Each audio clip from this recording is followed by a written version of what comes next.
उत्तराखंड सरकार भी मदरसों को मॉडर्न और हाईटेक करने की तैयारी कर रही है। इसकी शुरुआत देहरादून से भी हो गई है, जहां बच्चों को अब सिर्फ इस्लामी तालीम नहीं बल्कि एनसीईआरटी की किताबों का ज्ञान भी दिया जाए।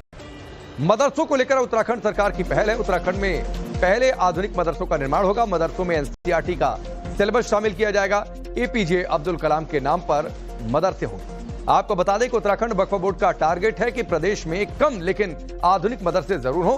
बोर्ड ने पहले चरण में 10 मदरसों के आधुनिकीकरण का टारगेट रखा है। वर्तमान में प्रदेश में 419 पंजीकृत मदरसे हैं, लेकिन अनुमानित 800 से 1000 की संख्या में अवैध मदरसे भी संचालित हो रहे हैं। बोर्ड की कोशिश है कि इनका नियमन और आधुनिकीकरण किया जाए। 2047 तक विकसित भारत का सपना सच करने की मुहिम के साथ साथ मदरसों की भी तस्वीर बदलने की पूरी तैयारी है। दीन की तालीम के साथ ही बच्चों को अब मदरसों में करियर के लिए भी जागरूक किया जाएगा। यूपी सरकार की तर्ज पर उत्तराखंड में भी मॉडर्न मदरसों का काम शुरू हो चुका है। इस फैसले को लेकर सरकार की क्या कुछ तैयारियां हैं, एक बार आपको समझाते हैं। मजहबी तालीम के साथ ही मदरसों में बच्चों को एनसीईआरटी की किताबें पढ़ाई जाएंगी। मदरसों में अब बच्चों के लिए सिर्फ उर्दू अरबी नहीं बल्कि एनसीईआरटी के भी सब्जेक्ट्स के बारे में बताया जाएगा, यानी एक और दीन की तालीम, दूसरी ओर आधुनिकता की दौड़ में शामिल होने के लिए मॉडर्न सिलेबस भी होगा। मदरसों में अब इंग्लिश, मैथ्स और कंप्यूटर की भी तालीम दी जाएगी। यूपी की तरफ पर अब उत्तराखंड में भी मदरसों की तस्वीर बदलने की पूरी तैयारी है और सरकार के इस फैसले का समुदाय विशेष के लोग भी बढ़ चढ़कर सपोर्ट कर रहे हैं।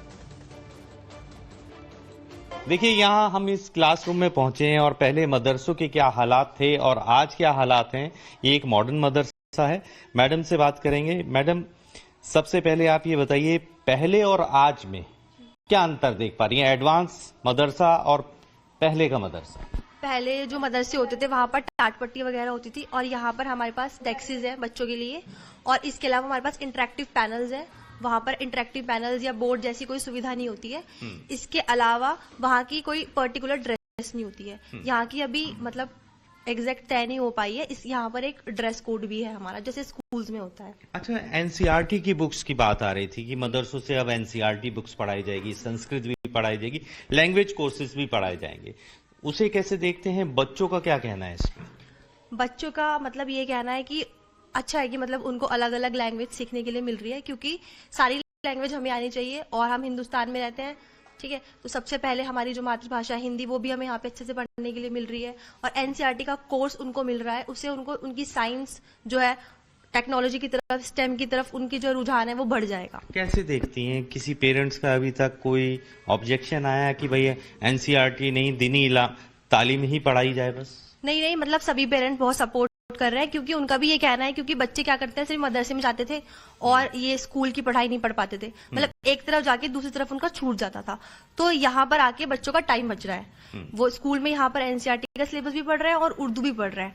तो इससे उनका जो टाइम बच रहा है, वो अपनी कोई एक्स्ट्रा जो उनकी स्किल है, जैसे उनको किसी स्पोर्ट्स में इंटरेस्ट है, तो वो वहां पर अपना टाइम दे सकते हैं।